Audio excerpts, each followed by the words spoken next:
क्षमा breaking Jain news. मुनियों को चुनौती मत देना रे। तुम जो कर्म काट पाए अभी एक भाव पूरा नहीं कर पाया। और मुनिराज निगोद चाकर के पूरे करके आ गए, लौट के भी आ गए। संस्कार देखो, निगोद का कोई भरोसा नहीं, लेकिन सम्यक दृष्टि थे, सम्यक दर्शन प्राप्त किया था, छूट गया, छूट जाने दो। लेकिन संसार तो परित कर दिया, यानी निगोद भी उनको अनंत काल तक नहीं रुला सकता, क्योंकि उनका नियम है कि वो सम्यक दर्शन के कारण से लौट के आएंगे। लेकिन मुनिराज को महानुभाव किसी भी महापुरुष की, किसी भी गुणवान की, किसी भी साधु को यदि कुचित कजाते साधु के मन में राग द्वेष आ भी जाए तो दिन में 3 बार प्रतिक्रमण करता है, 3 बार सामयिक करता है, स्वाध्याय करता है, तत्व चिंतन करता है। कहीं ना कहीं उस राग द्वेष का जो कर्मबंध है वो काट लेगा। और तुमने जो राग द्वेष कर लिए उनको कहां काटोगे? निधत्त निकासित बनता है, और फिर उसको काटने का कोई तरीका नहीं होता। लेकिन तुम नहीं समझ पाते। अब वो जाकर के महाराज हमारा तो एक ही भाव पूरा नहीं होया, इन्होंने इतने भाव पूरे कर लिए। बोले यही महाराज की विशेषता है, यही साधु की विशेषता है, यही सम्यक दर्शन की विशेषता है। यहां कहने का अभिप्राय ये है कि सम्यक दर्शन का कोई लाभ ना सही, लेकिन मोक्ष जाना निश्चित हो जाता है। इसलिए जैनागम में सम्यक दर्शन की महिमा कही। पहले संसार सीमित करो, फिर ज्ञान और चारित्र में आगे बढ़ो। जब संसार ही सीमित नहीं है, क्या करोगे इस चारित्र को पा करके? कोटि जन्म तपे ज्ञान बिन कर्म झरेंगे, ज्ञानी के त्रिगुप्ति माही ते। ज्ञानी के पहले सम्यक दर्शन।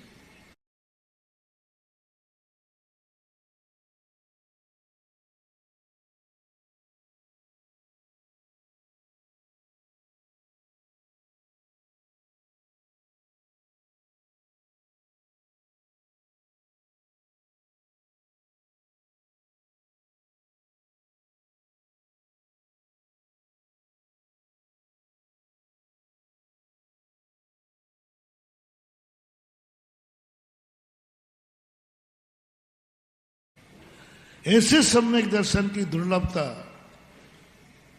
इतना महत्वपूर्ण सम्यक दर्शन जो चारित्र को सम्यक बनाता है, जो ज्ञान को सम्यक बनाता है। पूज्यपाद स्वामी समंतभद्र महाराज सम्यक दर्शन को कर्णधार कहा, कर्णधार कहा।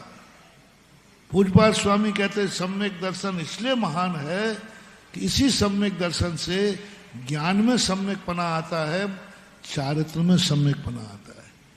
जो ज्ञान चारित्र का मार्जन करता है वो ज्ञान चारित्र से महान है। इसलिए हमने सम्यक दर्शन को पहले रखा।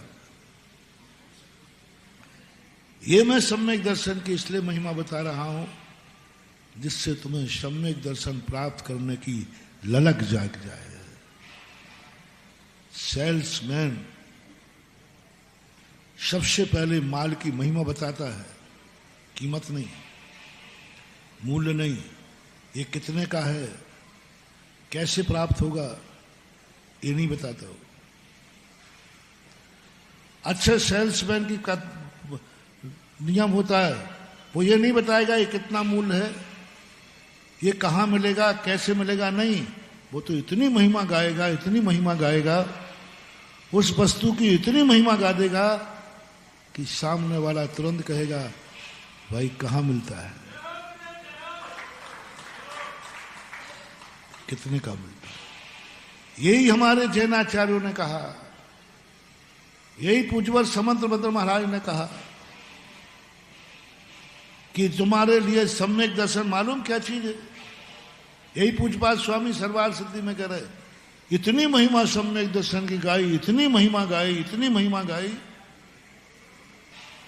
कि अंत में किसी भव्य आसन भव्य के मन में भाव आया, गुरुदेव ये सम्यक दर्शन कहाँ मिलता है, कैसे मिलता है, कब मिलेगा?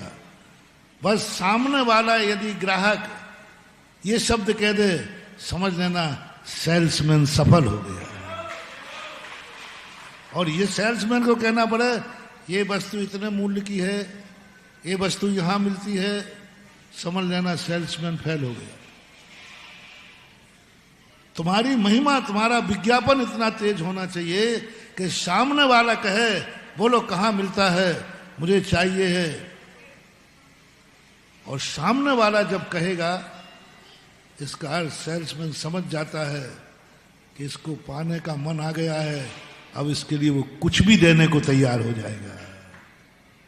और पहले कहते नहीं मुझे नहीं चाहिए, 10 रुपए की चीज 1 रुपया में देना हो तो दे दो, डाल दूंगा, 10 के 1 मांगेगा। और जिस दिन उसकी इतनी महिमा गा दो, इतनी उसकी कहना चाहिए उसका महत्व बता दो, इतनी उपयोगिता बता दो कि सामने वाला कहे मैं कुछ भी मूल देने को तैयार हूं या मुझे मिलना चाहिए। इसलिए मैंने सम्यक दर्शन की बात कही, 3 दिन पहले भी कहा था कि तुम सम्यक दर्शन की महिमा समझो। तो मैं सम्यक दृष्टि नहीं बनाऊंगा, चिंता मत करो, मेरा नेचर भी यही है, मेरा नेचर एक ही है। मैं तुमसे, तुम लोग सौ डरते हो क्योंकि मैं भी डरता था। तुम लोग डरते हो महाराजों के पास जाने से, महाराज के पास जाएंगे तो कोई नियम दे देंगे, महाराज के पास जाएंगे तो अभी चतुर्मास का प्रसंग चलता है, कोई कलशा थमा देंगे, कलश कर, और भाग्योदय में और बैठे हैं, और ज्यादा पास गए तो शायद शरतोभद्र को कोई मूर्ति टिका देंगे। जो सोचते हो, मैं आजकल तो मैं महाराज दूर से महाराज का भक्त हूं, लेकिन अभी नहीं जा रहा हूं क्योंकि अभी कलशों के अभी भगवान की मूर्तियों की जिस दिन बोली बोलती है ना, कई भक्त उस दिन दर्शन ही करने नहीं आते। बोले आज नहीं कल चलेंगे, बोले आज क्या मामला है, बोल दो ना, बोल दो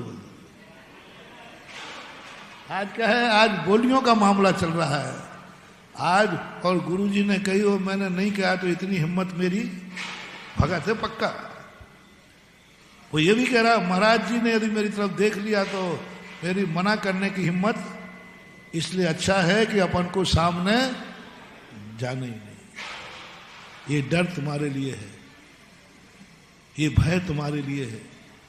लो लो मैं नियम लेता हूं, तुम्हें कोई नियम नहीं दूंगा। लो मैं नियम लेता हूं, तुम्हें कोई, लो मैं नियम लेता हूं, तुम्हें किसी दान देने की नहीं कहूंगा। लो मैं नियम लेता हूं, तुम्हें मंदिर आने की नहीं कहूंगा। लो मैं नियम लेता हूं, तुम्हें अभिषेक करने की नहीं कहूंगा। लो मैं नियम लेता हूं, तुमसे कोई भी चीज त्याग नहीं कहूंगा, कुछ भी त्याग नहीं कराऊंगा, पक्का है। अब तो ठीक है।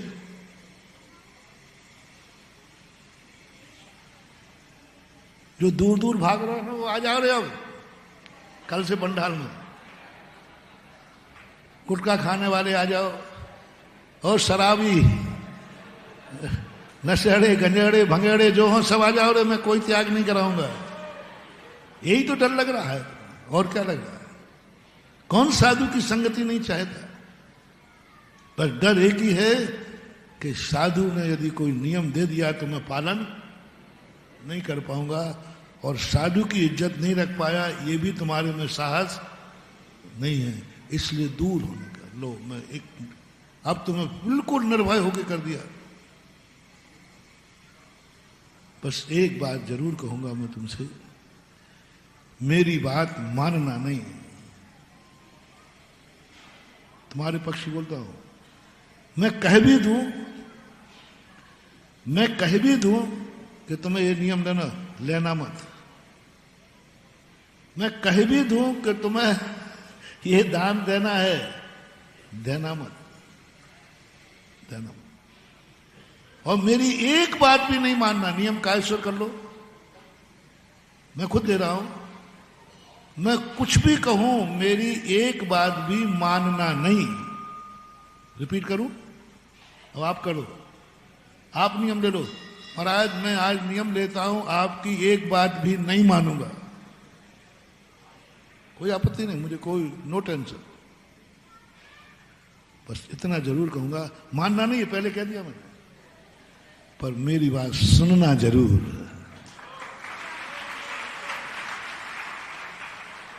मेरी बात मानना नहीं, सुनना जरूर। बस एक नियम ले लो, महाराज की एक बात मानूंगा नहीं, लेकिन मैं सुने बिना नहीं रहूंगा। दो नियम हो गए ना। एक नियम क्या हो गया, मैं कोई बात, और दूसरा नियम क्या, मैं सुने बिना नहीं रहूंगा। बस बेटा तुम इतना नियम ले लो, बाकी तो मैं निपटा लूंगा।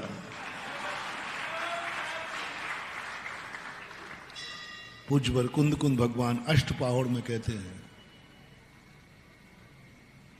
कि साधु को अपना ऐसा विश्वास होना चाहिए, तुम्हें नियम देना नहीं है, वो नियम लेगा।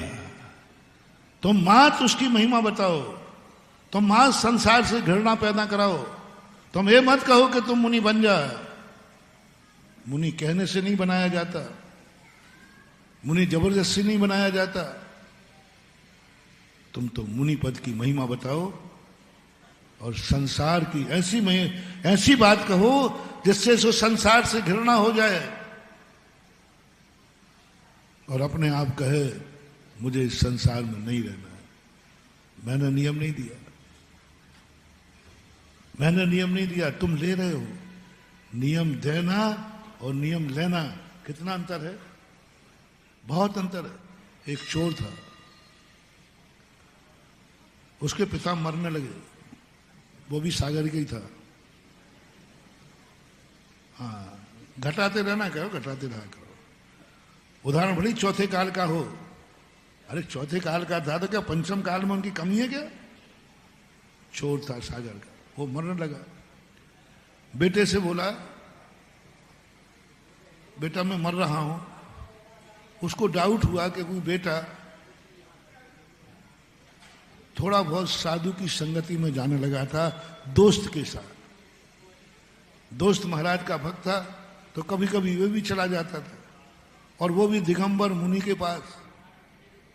और भारत में ये धारणा है, दुनिया में एक धारणा है, जैनेन्द्र भगवान और दिगंबर गुरु में ऐसा आकर्षण होता है, इनका कोई ना कोई प्रभाव पड़े बिना नहीं रहता। कोई ना कोई प्रभाव पड़े बिना नहीं रहता। प्रभाव पड़ता ही पड़ता है, थोड़ा पड़े या बहुत पड़े। हमारे आचार्य महाराज ने लिखा ना, साधु की संगति से व्यक्ति संत बने या ना बने, संतोषी जरूर बन जाता है।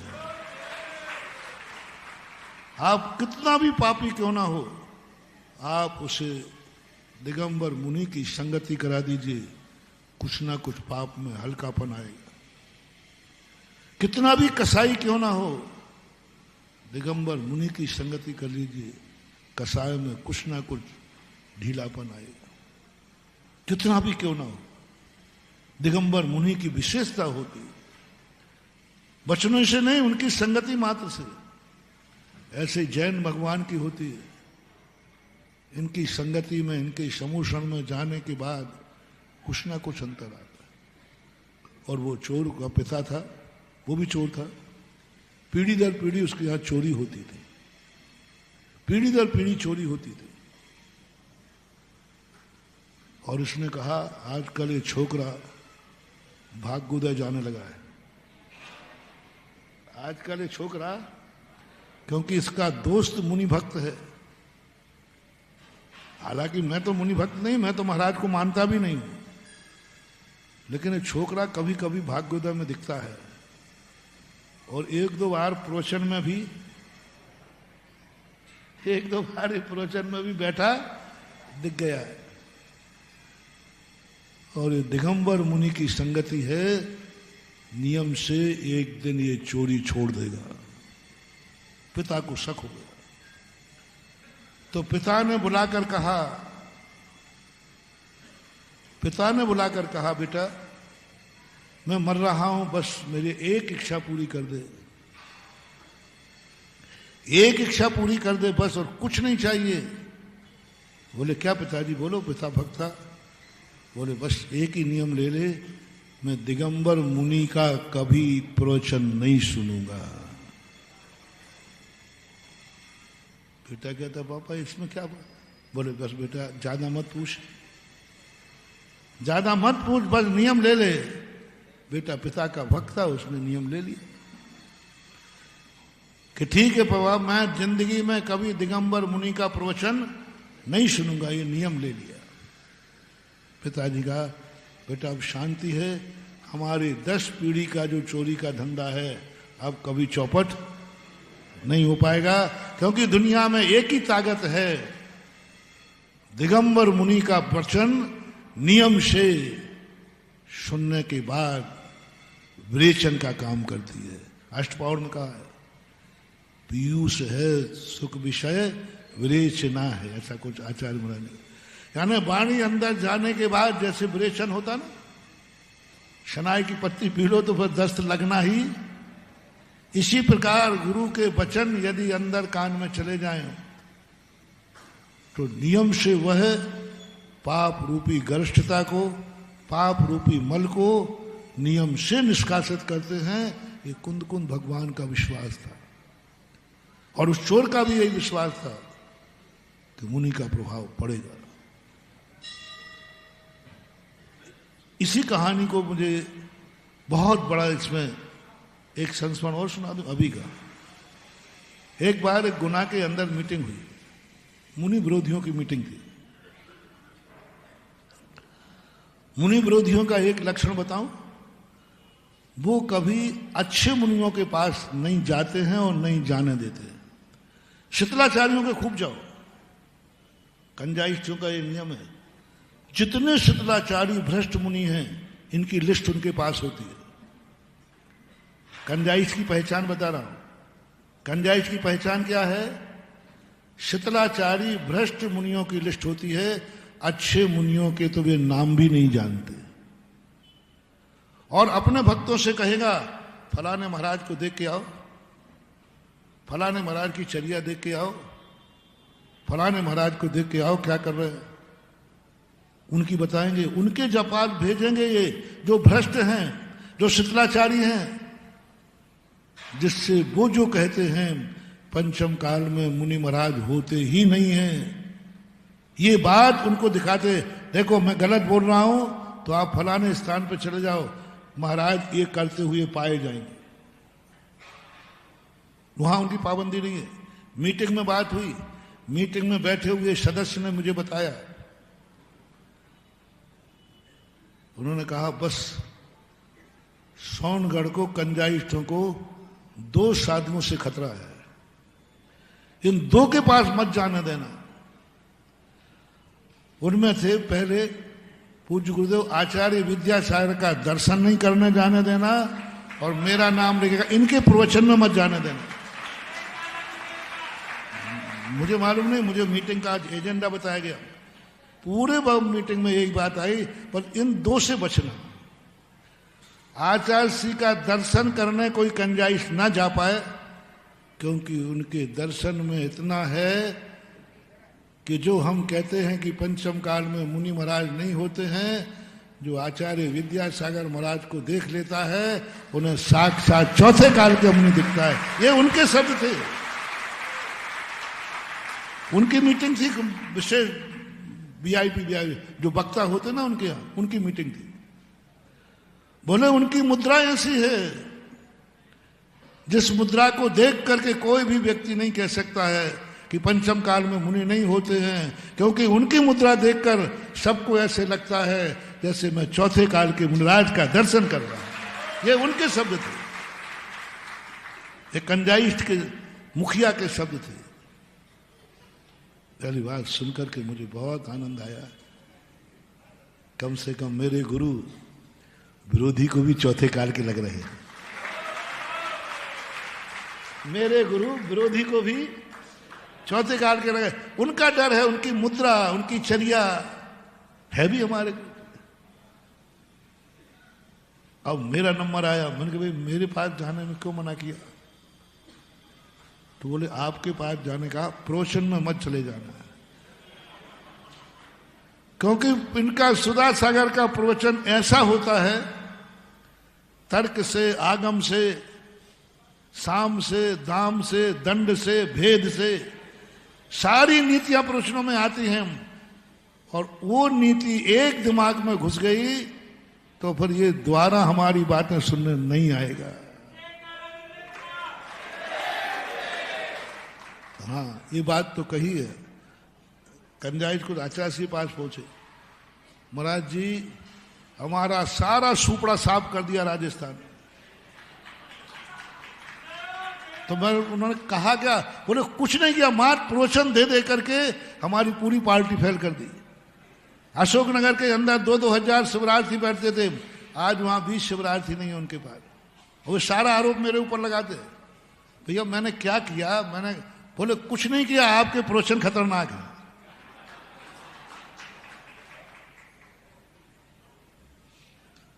मुझे बड़ी खुशी हुई अपने आप पे। कम से कम दुश्मन में भी ये भावना है कि महाराज के प्रश्नों में दम है।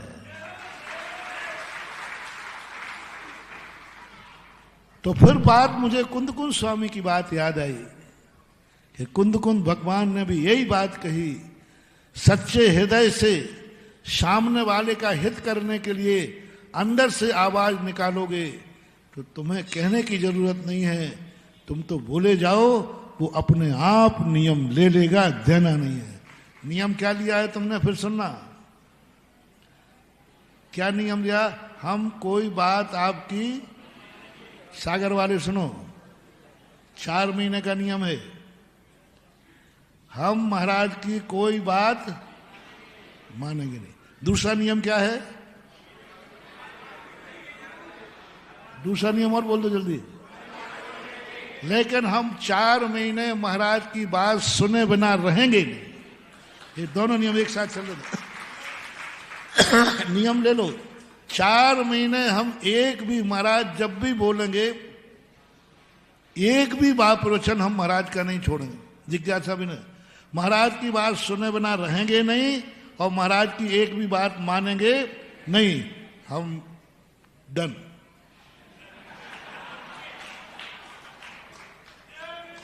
हम तैयार हैं, हम बिल्कुल तैयार हैं। बस मुझे खुशी है कि तुमने सुनने का नियम ले लिया।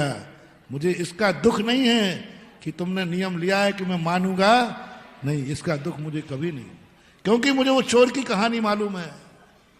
प्रथमानुग पढ़ने से यही तो दिलेरी आती है। उसके बाप ने कह दिया कि दिगंबर मुनि का कभी प्रवचन नहीं सुन, नहीं जा रहा है, बंद कर दिया। दोस्त से कह दिया साहब मैं तो नहीं जाऊंगा, वहां महाराज का प्रवचन चला है। एक दिन वो चोरी करके लौट रहा था या कहीं से लौट रहा था, और तुम लोग क्या करते हो, पंडाल में माइक नहीं लगाते, बाहर भी माइक लगा देते हो, लगते हैं ना। तो उनकी आवाज बाहर तक जा रही थी महाराज की, और वो चोर वहां से निकला, अरे ये तो दिगंबर मुनि का प्रवचन हो रहा है, और मैंने तो नियम लिया है कि महाराज दिगंबर मुनि के शब्द कानों में ना पड़ जाए। तो अब क्या करूं? पीछे लौटता हूं तो फंस जाऊंगा, पीछे पुलिस है। आगे जागता हूं तो मुनिराज का प्रवचन कानों में पड़ जाएगा। पीछे लौटूं तो प्राण जावे, आगे बढ़ूं तो प्रण जावे। आगे जाऊंगा तो नियम टूट जाएगा और पीछे जाऊंगा तो पकड़ा जाऊंगा। उसने तुरंत अक्ल लगाई, पिताजी ने ये कहा था सुनना नहीं, तो उसने तुरंत कान में उंगली डाली, कान में उंगली डाल करके दौड़ लगा दिया। वो भी चलेंगे, वो पंडाल में, चलो एक और छूट देता हूं सप्लीमेंट्री, प्रवचन नहीं सुनना हो तो मन सुनना, कान में रुई लगा के आना के लिए पंडाल में बैठ जाना। अब तो ठीक, तब भी देखना मेरी दम, देखना देखना किस हौसले पे बोल रहा हूं। बिल्कुल कान को पैक करके आना, बैठूंगा तो नहीं, सुनूंगा भी नहीं तो भी मेरा डन है, तो भी चलेगा, तो भी चलेगा। बिल्कुल पैक करवा के आना, बंद करके, एक शब्द भी अंदर नहीं पड़ जाए। उसने दोनों कानों में उंगली डाली। पिताजी ने कहा था कि प्रवचन सुनना नहीं तो कान से बंद कर लूंगा, और दौड़ा, और जहां ठीक आवाज आ रही थी वही एक गोबर में एक बबूल का कांटा पड़ा था या कांच पड़ा था, और वो तुरंत पैर में लगा, और पैर में चीख निकल गई और कान से उंगली निकल गई। उसी समय महाराज बोल रहे थे, सत्यवान पर विपदा आती नहीं, आ जाए तो टल जाती है। सत्यवान पर विपदा और आ जाए तो उसका कुछ बिगाड़, पर ये वाक्य पड़ गया कब, जब कान से उंगली निकली और कान क्या चीज है, क्या चीज है मानवा, क्या निमित्त है। कांटा लग गया, उंगली हाथ से अपने आप निकल ही जाएगी वो तो, कांटा, उतने में एक शब्द पड़ गया। वो एक वाक्य कहा, क्या कहा महाराज ने, सत्यवान पर, रिपीट करो, सत्यवान पर विपदा आती नहीं। हाँ, हम उस चोर को नहीं सुना रहे हैं,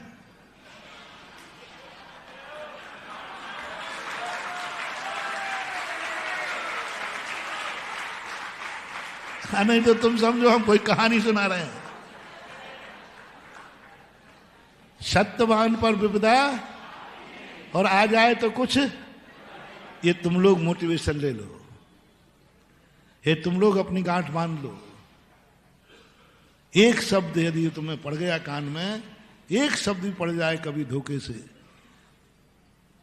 उसने कहा ये तो बड़ी काम की चीज है, क्योंकि हमारी जिंदगी में तो 24 घंटे विपदा ही विपदा। चोर हो, चोर तो जिंदगी विपदा में रहती है। चोरी करने जाओ तो अंधेरे में जाओ, चोरी करने जाओ तो कहीं से कूद फांद के जाओ, चोरी करने के बाद पुरस्कार, विपदा ही विपदा रहती है। चलो देखता हूं महाराज की दम में कितनी दम है। कहते हैं मुनिराज सत्य महावृत्ति होते, मुनिराज के मुख से जो निकल जाता है, क्योंकि पिताजी ने सब पढ़ा दिया था, मुनियों के वचन न झूठे हों जो कुछ मुख से कह देते। देखता हूं कितने साथी। बस वो चला गया आगे। एक दिन चोरी करने गया, राजमहल में चोरी की, जहां भी सेठ के यहां चोरी की, वहां जाकर के चोरी कर रहा है। सोने वाला सेठ जाग गया, राजा जाग गया, कौन है रे? तो नियम क्या लिया था उसने, सत्य बोलने वाले पर विपदा और आ जाए तो टल जाती। तो उन्होंने कहा मैं चोर हूं, मैं चोर हूं। तो सोने वाला सेठ या राजा कहता है, राजा या सेठ दोनों में कोई नाम है, बोले चोर इतनी दिलेरी से बोलता है क्या? लगता है कोई मजाक कर रहा है। तो वो और सो गया आराम। वो सोचता है कि अभी तक तो मैं बोलता नहीं था, आज मैं बोल रहा हूं, ये उठ ही नहीं रहा बड़ा आदमी। क्या कर रहा है? अरे माल भर के ले जाऊं। तो वो सोने वाला, हाँ हाँ ले जा, कितना ले जाना है?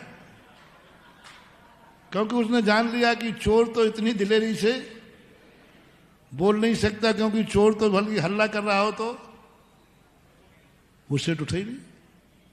चोर कहता क्या मामला है? बोले महाराज ने कहा था सत्यवान पे विपदा। अब वो चोरी का माल लेकर के गया, गांव के बाहर जाकर के एक पेड़ के नीचे बैठा। सब में हल्ला हो गया कि चोरी हो गई, चोरी हो गई, चोरी हो गई।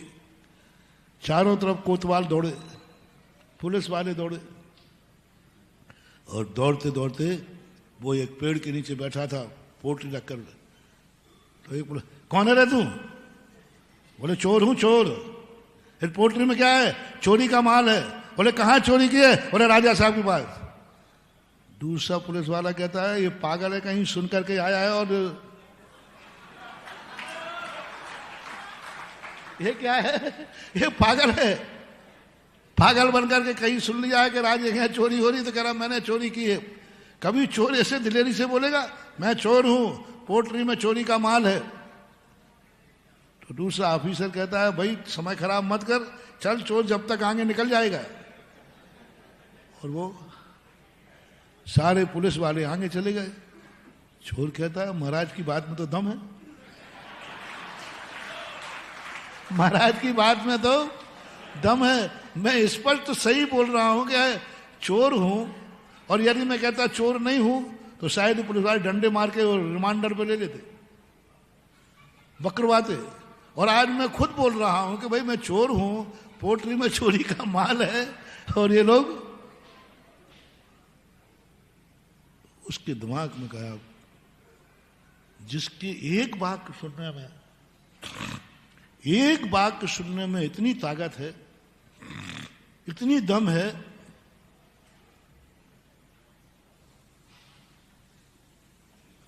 और इतना सत्यता है, काश यदि किसी दिन पूरा प्रवचन सुन लूंगा तो पता नहीं कितने मंत्र मिलेंगे, कितने संकट मोचक हो जाएंगे, और हम पता नहीं कहां से कहां पहुंच जाएंगे।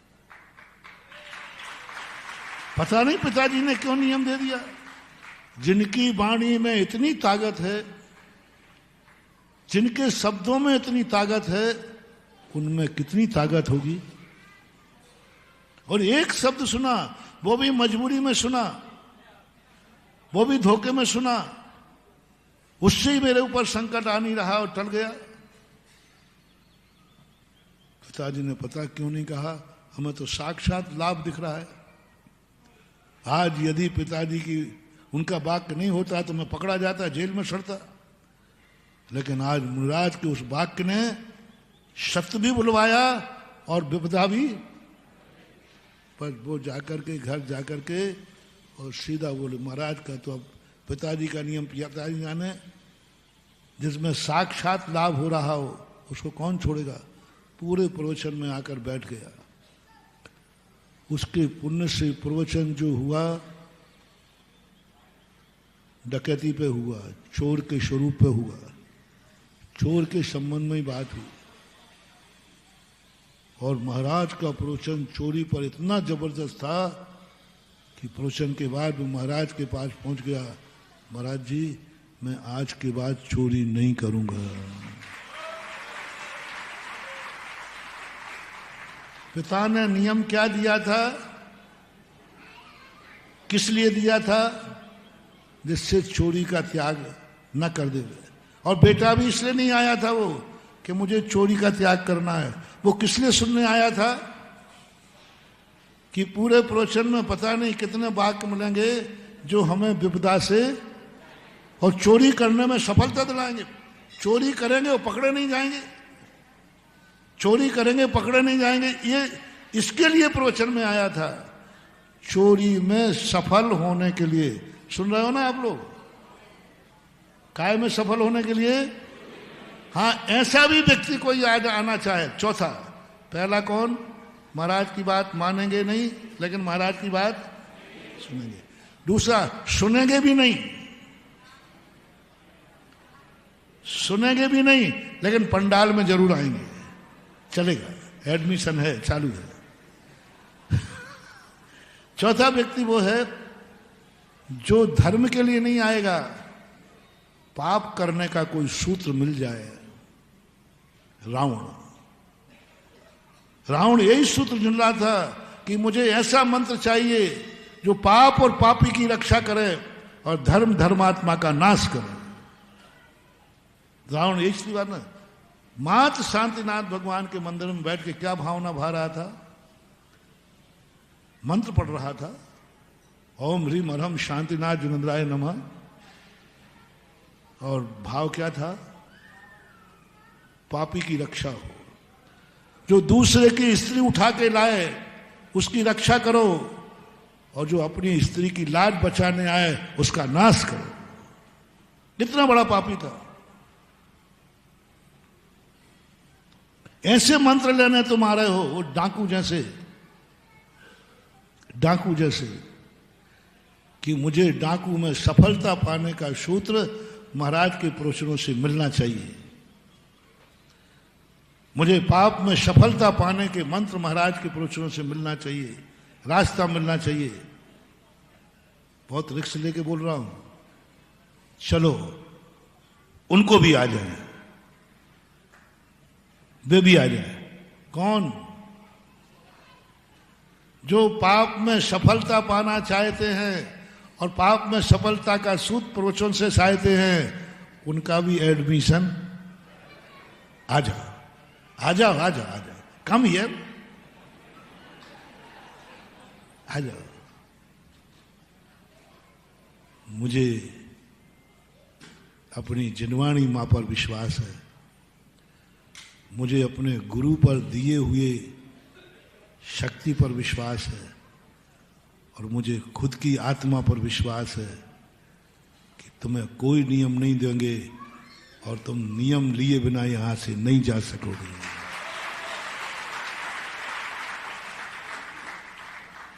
मुझे विश्वास है कि तुम चोरी का मंत्र सीखने आओगे और पूरा प्रवचन सुन लिया तो चोरी का त्याग करके जाओगे,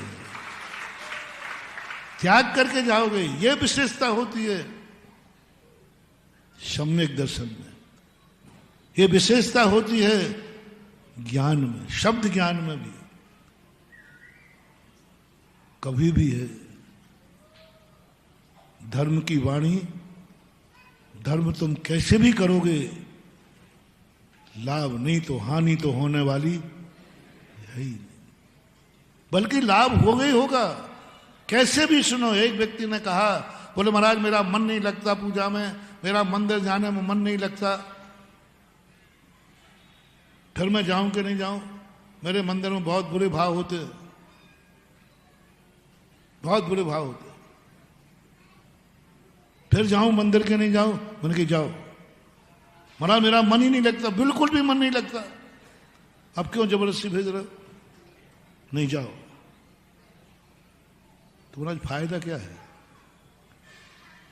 सबसे बड़ा फायदा है कि तुम तो मंदिर में जाके बुरे भाव कर रहे हो, लेकिन जितनी देर मंदिर में रहोगे दूसरे का बुरा तो नहीं करोगे। कम से कम तुम्हारा तो भला नहीं होगा, लेकिन उतनी देर दूसरे का बुरा तो नहीं करोगे। एक व्यक्ति ने कहा कि महाराज मन से हिंसा करना या साक्षात हिंसा करना, दोनों में क्या फायदा है? मैंने कि जैन धर्म अनेकांतमयी है। महाराज मेरा मन करता है, और वर्षों हो गए मेरे मन करता है इसका मर्डर कर दूं, हत्या करने का भाव आता है, रोज को आता है, वर्षों से आ रहा है, और मैं घुट रहा हूं, और जिंदगी भर रहेगा ये। और क्यों ना इसको निपटा दूं, शांति हो जाएगी। बोलो निपटाने में कितनी देर लगना है? मार देगा, मारने में क्या देर लगेगा, और महाराज बहुत शांति हो जाएगी। किसी को मारने का भाव आया तो उसका प्रतिकार करके शांति पा जाना ठीक है, या जिंदगी भर उसको मारने का भाव करना ठीक है? और मार देगा तो फिर भाव नहीं होगा, जिंदगी फ्री, बहुत शांति मिल जाएगी, बहुत शांति मिल जाएगी, निपटा दिया। और नहीं मारूंगा तो जिंदगी भर घुटूंगा। इन दोनों में से एक का निर्णय करना है। हालांकि समय हो गया है, आप आज दे दो तो ठीक, नहीं तो कल देख लेंगे। दोनों में से एक करना है। जिंदगी भर घुट रहा है, इसको मारूंगा, मारना है, मारना है, मारना है, मारना है, मारना है, जिंदगी भर कर रहा है। और एक बार निपटा देगा, जिंदगी में इतनी शांति हो जाएगी महाराज, फिर हम दोबारा कभी किसी को मारने का भाव नहीं करेंगे। ये नियम ले लेंगे, हम किसी को मारने का भाव ही नहीं करेंगे, फिर त्याग कर देंगे, त्याग कर देंगे। और नहीं तो मैं जिंदगी भर घुटूंगा। अब दोनों में से एक का नियम करना है। तुम्हारी राय क्या है? एक को, उसको निपटाने के बाद वो जिंदगी भर शांति से रहेगा, शांति से त्याग कर देगा, पर किसी को नहीं मारेगा। और नहीं मारने दोगे तो जिंदगी भर घुटेगा और मन से मारता रहेगा। इन दोनों में से कौन सा नियम दे दें? एक चाहता है वो।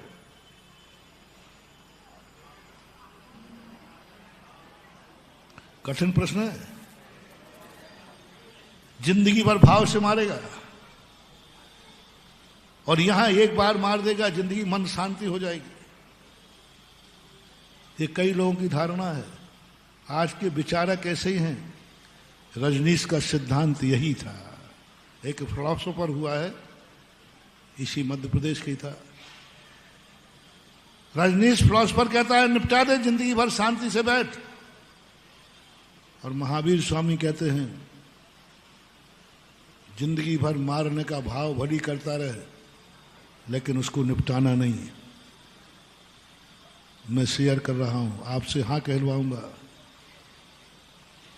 निपटाने के बाद जिंदगी भर उससे मारने का भाव करता रहा, कौन सी धारा लगेगी कानून में? जल्दी बोलो। और निपटा दिया तो कौन सी धारा? निपटा दिया, मार दिया तो कौन सी धारा? 300। और नहीं निपटाया और जिंदगी और मारने का भाव करता रहा तो कौन सी धारा? तो बनियाईगिरी क्या बोलती है? 302 धारा से बचो, धर्म करने लायक भी नहीं रहोगे। कम से कम यहां तो जो मन से भाव कर रहे हो, कम से कम कभी गुरु का सानिध्य मिलने पर ये भाव सुधर भी जाएगा। लेकिन मर्डर कर दिया तो गुरु वहां पहुंच ही नहीं पाएंगे जिस कोठरी में तुम जेल में सड़ रहे होगे।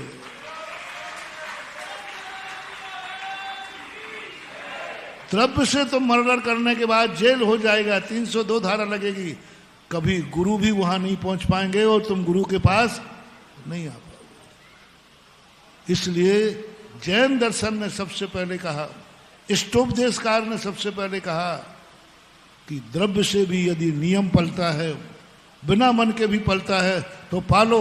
उसमें 2 फायदे हैं। सामने वाले का विनाश तो नहीं हुआ, वो तो जिंदा है, तुम्हारा तो नाश होना ही है, लेकिन उसका तो है। और दूसरी बात, तुम 302 धारा से बच जाओगे, जेल से बच जाओगे। तीसरा पॉइंट, मन को सुधारने के लिए कभी गुरु का सानिध्य मिल जाए तो तुम वे विकल्प छोड़ दोगे। इसलिए पहले द्रव्य व्रत होता है, फिर भाव व्रत होता है। आज बहुत मजेदार प्रवचन हुआ, सम्यक दर्शन की चर्चा करना है। आज मैंने सम्यक दर्शन की थोड़ी सी महिमा गाई है, तो मैं सम्यक दृष्टि नहीं बनाया। अरे राम राम, ये तो मैंने नियम ही ले लिया। नहीं नहीं नहीं, नहीं। सागर में मैं इसलिए नहीं आया हूं कि तुम मेरी बात मानो, मैं इसलिए आया हूं कि तुम मेरी बात सुनो। प्रवचन देने में मेरा एक कदापि संकल्प नहीं होता ये भाव आज मैं सारी सभा को मना के रहूंगा, नहीं। मेरा मन होता है आज सारी सभा को सत्य, धर्म, सम्यक दर्शन की बात सुना के रहूंगा। और सुनाने के बाद क्या होगा, वो अपन चमत्कार मानेंगे, फिर अतिशय मानेंगे। जब तुम लौट के जाओगे, बोले नियम लेके आ गए? बोले कह गया तो था कि मैं कोई नियम नहीं लूंगा। अरे भाई, प्रवचन ही ऐसा हुआ। ऐसे ढंग से माल का प्रस्तुतिकरण किया कि वो पूछता है कि बोलो ये चीज कहाँ मिलती है, बोलो ये चीज कितने में। मैं भी कम सेल्समैन नहीं हूं। भगवान महावीर की कंपनी का एजेंट हूं, आचार्य विद्यासागर की कंपनी का एजेंट हूं। मैं भी अपने सम्यक दर्शन की महिमा ऐसी बताऊंगा, ऐसी बताऊंगा। बता दिया ना कि सम्यक दर्शन में और कोई गुण है कि नहीं? एक गुण जरूर है कि वो संसार को सीमित कर देता है। एक गुण जरूर है कि उसका मोक्ष जाना, बोलो, मोक्ष जाना निश्चित हो जाता है, चाहे भली इतने भाव क्यों ना हो जितने इमली के पेड़ में, लेकिन मोक्ष जाना निश्चित हो जाता है। ये गारंटी कम है क्या? जब ये गारंटी शास्त्रों में दी तो मिथ्या दृष्टि, दीर्घ मिथ्या दृष्टि, इंद्रभूति जैसा मिथ्या दृष्टि कि मन में भी ललक आ गई कि ऐसा सम्यक दर्शन कहाँ मिलता है, कितने में मिलता है, आज नहीं बताऊंगा, लाइन लगाओ। हाँ वैसे थोड़ी सेल्स में पहले तो मन जगा दिया और फिर कहते नहीं आज नहीं बेचूंगा, कल बेचूंगा। अब तो तुम लाइन लगाओगे बेटा, या लाइन लगाओगे आज नहीं। यदि मैं कह दूं अगले भाव में मिलेगा तो भी तुम लाइन में खड़े मिलोगे,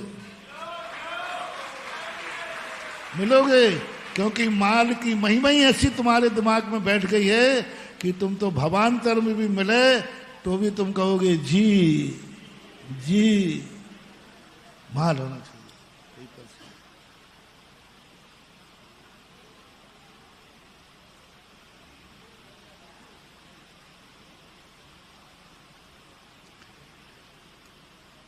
जीवन की कोई भरोसा नहीं रहता।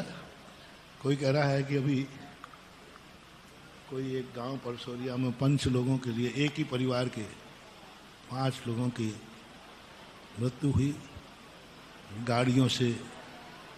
गाड़ियां जब चलती हैं, और तुम विज्ञान, यही तो कह रहा हूं, विज्ञान तुम्हें उस कगार पर खड़े कर देगा जहां तुम्हें जीने के सारे उपाय खत्म कर देगा। विज्ञान वो चीज है, ऐसी चीज पे खड़ा कर देगा कि तुम जीने का कोई उपाय नहीं होगा, बस मरना है। गाड़ियों की स्पीड बढ़ा रहा है, और तुम्हें भी कौन सी गाड़ी चाहिए? एक 60 किलोमीटर चलती 1 घंटे में, एक 80 चलती, 120 चलती, एक 150 चलती, एक 200 चलती है। सहमति किसकी मिलेगी? बस वही तो मौत है कि 200 में तुम पकड़ ही नहीं पाओगे, कोई भी नहीं कर पाएगा।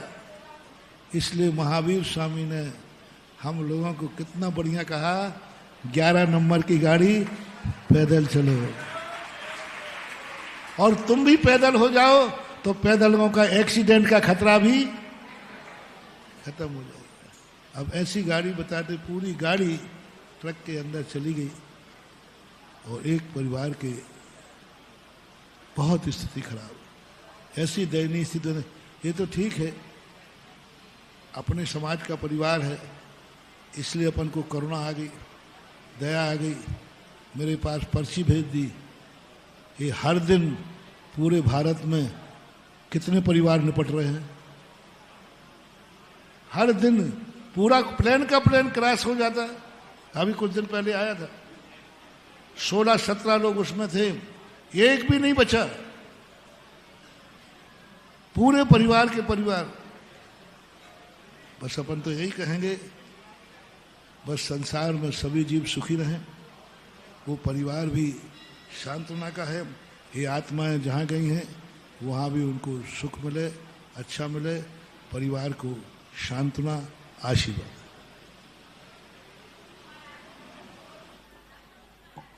जगत पूज्य निर्यापक श्रवण मुनिवर श्री सुधा सागर जी महाराज की।